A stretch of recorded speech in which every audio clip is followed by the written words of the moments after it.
Estimados y estimadas, sean muy bienvenidos y bienvenidas a esta sesión virtual de tutorías, en donde veremos los conceptos más básicos de terminología y generalidades anatómicas que contribuirá a entender toda la materia que se viene a posteriori en el curso. Les habla Ignacio Moya Astorga, estudiante de Tecnología Médica y tutor integral par de la Facultad de Medicina de la Universidad de Chile para la asignatura de Morfología 1 en Terapia Ocupacional año 2016. Espero que les guste este video y lo compartan entre sus compañeras y compañeros. En la práctica anatómica existen ciertos acuerdos y convenciones básicas que contribuyen a que los científicos dedicados a ellas mantengan un mismo dialecto sin distinciones. Tras varios intentos históricos por llegar a dichos acuerdos, las conclusiones finales y que siguen vigentes en la actualidad son las siguientes. En primer lugar, el latín es el idioma oficial de la anatomía, traducido al vernáculo, es decir, la lengua propia de un país o región de un mundo. Generalmente, cuando no entiendes una palabra en anatomía, puedes ir al latín. Muchos libros traen este nombre escrito y entender su significado. Segundo, en anatomía no existen los epónimos. Los epónimos son los nombres de una persona o lugar que se le asigna a un concepto. Y tampoco los homónimos, que son dos palabras iguales con distinto significado. En anatomía los nombres tienen que tener un valor informativo. Por ejemplo, el músculo subescapular está indicando que se encuentra en la fosa subescapular. Por último, los nombres en la misma región deben ser armonizados, lo que quiere decir que deben llevar un nombre acorde o similar. Por ejemplo, la arteria, la vena y el nervio femoral. Aplicaremos un ejemplo para que se entiendan mejor algunos de estos conceptos. Antes existía un nombre en anatomía denominado trompa de Falopio, y seguramente lo conocen. Si desglosamos este nombre, primero observamos la palabra trompa, y de inmediato nos imaginamos aquella del animal más grande en la Tierra. Cuando nos dicen Falopio, al tiro se nos viene a nuestra cabeza el gran anatomista y médico italiano del siglo XVI, Gabriel Falopio. Cuando condensamos estos dos nombres, podemos obtener la siguiente imagen. Y esta dista mucho de ser una estructura anatómica. Es por esto que se eliminó el epónimo de la estructura, pasando a llamarse tuba uterina. Uterina porque proviene de este importante órgano, el útero. Y tuba, puesto que nos recuerda al instrumento musical de las antiguas civilizaciones. Así, le otorgamos además un valor descriptivo al órgano. Es importante recalcar que el nombre de los vasos sanguíneos de esta zona se encuentran armonizados. Tanto las venas como arterias llevan el mismo apellido. Luego de esta breve introducción a conceptos anatómicos, comenzaremos a ver de lleno la terminología anatómica. En primer lugar, debemos conocer la posición anatómica para ubicarnos espacialmente en un cuerpo. Y, como su nombre lo dice, estos determinarán los términos de posición de cada estructura. Esta posición debe tener varios requisitos para que se cumpla. Entre ellos destaca un cuerpo erecto o erguido, la mirada al frente o al horizonte, los miembros superiores deben estar colgando junto al tronco, los antebrazos están en supinación y los pies levemente separados. Hay aquellos que dicen que estos pies deberían estar a la altura de los hombros, pero en realidad es solo un detalle. Ahora, junto con esta posición, delimitaremos lo que son los planos anatómicos que permitirán orientarnos en un cuerpo. Existen tres ejes que se trazan en el cuerpo. Primero, el que está en amarillo, que se denomina longitudinal o cráneo caudal. El segundo, que está en azul, se denomina anteroposterior o dorso ventral. Y finalmente el que está en rojo, que se denomina lateromedial o laterolateral. En su conjunto, estos ejes compondrán los planos anatómicos. El primer plano que veremos es el que se forma entre el eje longitudinal y el lateral medial, denominado plano frontal o coronal. Si se fijan bien, es un plano que pasa de frente, de ahí su nombre. Pero si son más suspicaces aún, se darán cuenta que este plano pasa justo por el cráneo, en el lugar donde las reinas y reyes se ponen la corona. De ahí que se llama comúnmente plano coronal, donde está la sutura coronal del cráneo. Con cortes en este plano se pueden ver estructuras laterales y mediales, superiores e inferiores, pero no anteriores ni posteriores. Ahora, el plano formado entre el eje longitudinal y el anteroposterior es comúnmente denominado sagital. Este plano que pasa justo por el medio se denomina comúnmente el plano mediano. Pero todos los planos que pasan por este mismo plano se denominan planos sagitales. Para entender por qué se llama el plano sagital, les explicaré en términos muy sencillos que la parte más superior del cráneo se denomina comúnmente calvaria y se ve de esta forma. En bebés, esta estructura se ve diferente ya que la osificación no se ha completado, viéndose más o menos de esta forma. Por otra parte, la palabra sagital viene de sagita, que a su vez significa flecha.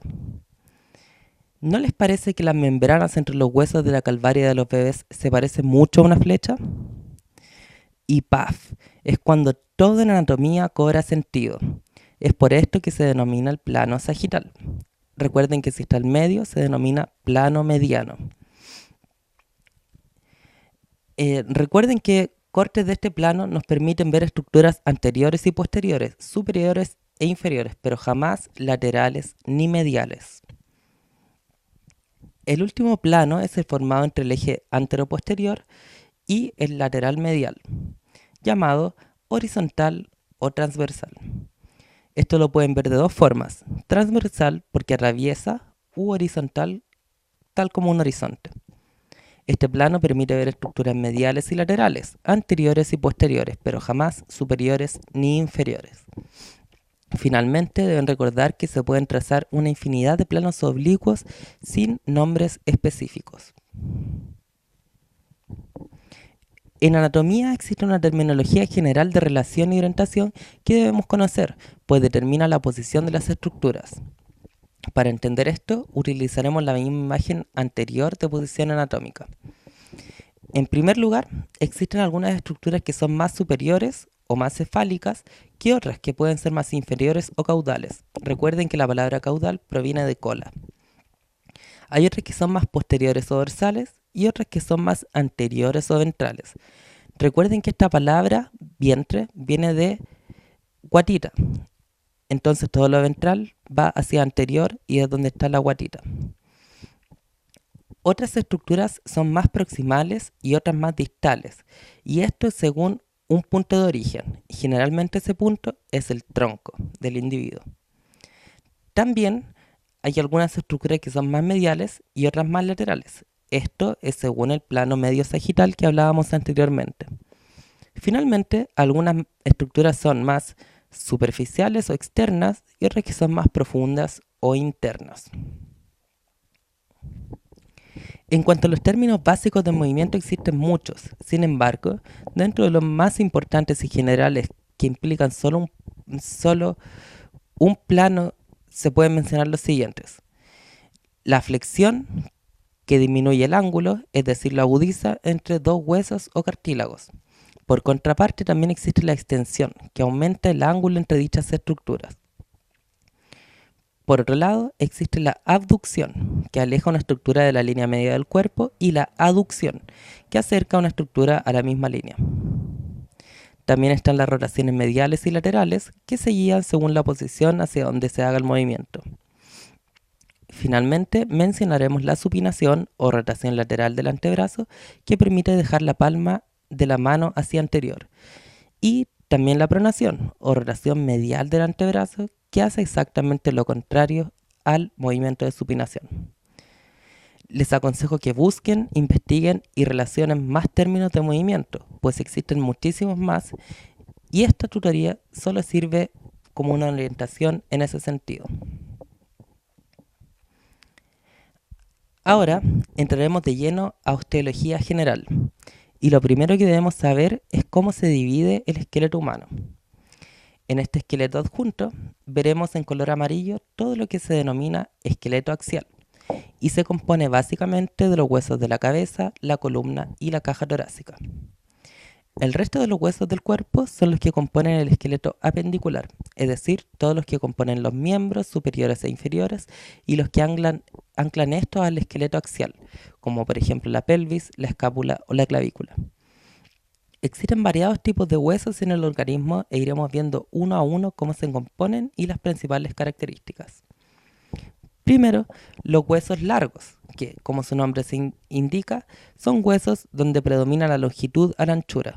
Por ejemplo, el fémur, el húmero, el radio y la ulna, los metatarsianos, falanges, entre otros. Todos los huesos largos poseen una serie de características propias. Estas son, primero, poseer dos epífisis, que en el fondo corresponden a los extremos del hueso, y además una diáfisis, que es el cuerpo en sí del mismo hueso. Cuando el sujeto está en crecimiento, entre la diáfisis y cada epífisis encontramos una porción cartilaginosa denominada metáfisis. Esta porción no es encontrada en individuos adultos. Sin embargo, queda una línea que se llama la línea epifisiaria, que estaría marcando el límite entre la epífisis y la diáfisis en adultos, que en niños es la metáfisis. Además, cabe mencionar que la diáfisis está compuesta por hueso compacto, que deja un canal en su interior. Este canal es el denominado canal medular. No olvidemos que en huesos largos, el hueso compacto se encuentra recubierto externamente por una capa de tejido conectivo denominada periósteo e internamente que se denomina endósteo. Recordemos, a su vez, la epífisis se compone de trabéculas de hueso esponjoso, no compacto. Por otra parte, existen aquellos huesos que son cortos y que en casi todas o en todas sus dimensiones son más o menos del mismo tamaño. Se componen primordialmente por tejido óseo esponjoso con una cubierta de periósteo. Poseen médula ósea en su interior, pero ojo ahí, que no poseen canal medular, carecen de él. Los ejemplos clásicos de estos huesos son los huesos del carpo, como por ejemplo el trapecio, el ganchoso, el escafoides, etc. Y los del tarso, como el navicular, los cuneiformes, etc. Además se describen otros tipos de huesos cortos que pueden ser inconstantes o no, como por ejemplo los sesamoideos. El siguiente tipo de huesos son los planos. Estos poseen una composición muy particular. Entre dos láminas de tejido compacto se encuentra un tejido óseo esponjoso que se denomina díploe. Y tal como se ve en la imagen, los huesos más comunes de este tipo corresponden en su mayoría a los que componen el cráneo. Por ejemplo, el temporal, el parietal, el frontal, etc. Específicamente en el cráneo, algunos de estos huesos tienen cavidades en su interior y son los llamados huesos neumáticos, como por ejemplo el hueso etmoidal. Otros ejemplos de huesos planos pueden ser, por ejemplo, la escápula o el esternón. Finalmente, están aquellos huesos que no se clasifican en ninguno de los grupos anteriormente nombrados, pasando a ser huesos irregulares, tales como las vértebras o el hueso coxal. Estos huesos no tienen una definición dada, son simplemente irregulares. Ahora veremos un poco de generalidades de artrología a través de varios ejemplos. Las articulaciones se dividen clásicamente según el tipo de tejido que las componen, siendo estas fibrosas, es decir, unidas por tejido fibrosa, las cuales pueden subdividirse en suturas, sindesmosis y gonfosis, pero también hay articulaciones de tipo cartilaginosas, compuestas por cartílago, donde destaca la sínfisis y la sincondrosis. Finalmente, están las articulaciones sinoviales, que son un poco más complejas y de las que existen varios subtipos que veremos uno a uno. Comenzaremos por las articulaciones fibrosas. Como bien dijimos, estas se pueden subdividir en suturas, como las que se encuentran entre los huesos del cráneo, pudiendo estas ser dentadas, como la sutura coronal, en A, escamosas, como la sutura parietotemporal, en B, o planas, como las que están entre los huesos nasales en C. También articulaciones fibrosas existe la gonfosis, que es una articulación específica entre el diente y su alveolo a través de una membrana periodontal. Finalmente están las sindesmosis, que es una lámina de tejido fibroso que une dos huesos a una gran distancia, como por ejemplo la membrana interósea entre el radio y la ulna.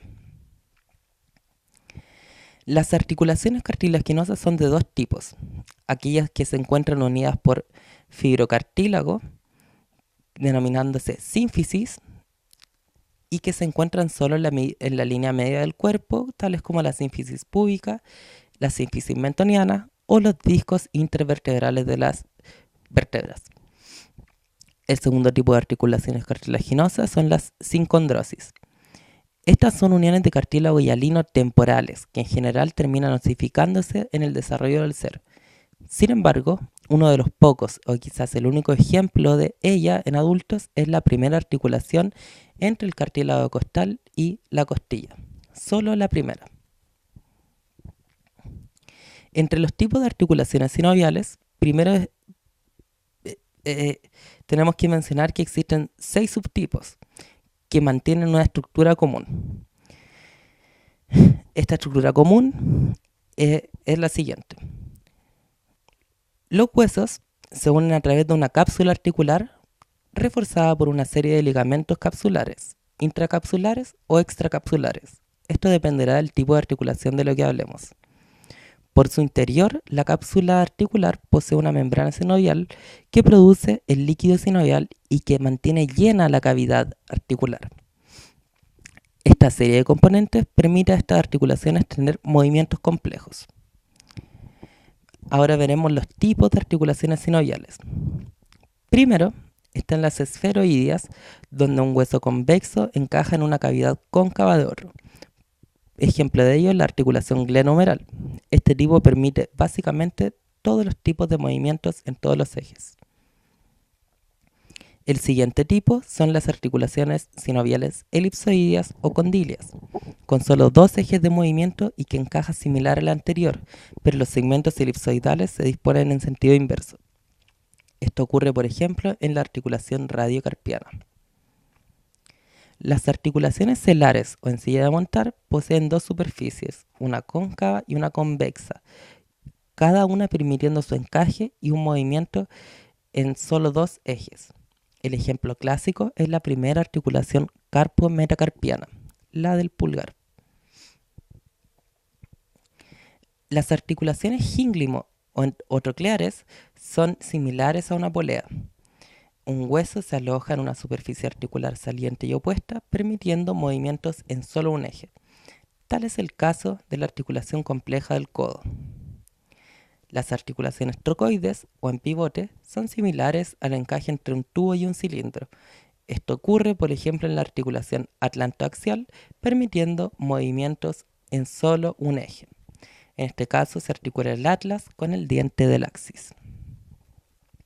Finalmente, los movimientos que permiten las articulaciones sinoviales planas son muy escasos. Están, por ejemplo, entre el tarso y los metatarsianos. Muchas gracias por escuchar este video. Espero les haya gustado y servido. Espero nos veamos en una próxima sesión. Que estén muy bien.